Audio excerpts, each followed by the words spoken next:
Сегодня произошло чрезвычайное происшествие, в результате которого погибли граждане Республики Узбекистан.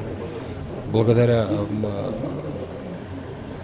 указанию правительства, президента Казахстана, правительства были созданы все условия для того, чтобы делегация из Узбекистана смогла сюда приехать.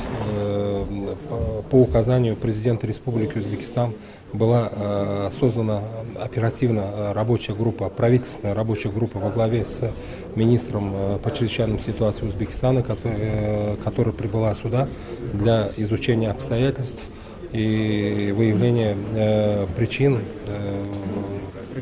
трагедии.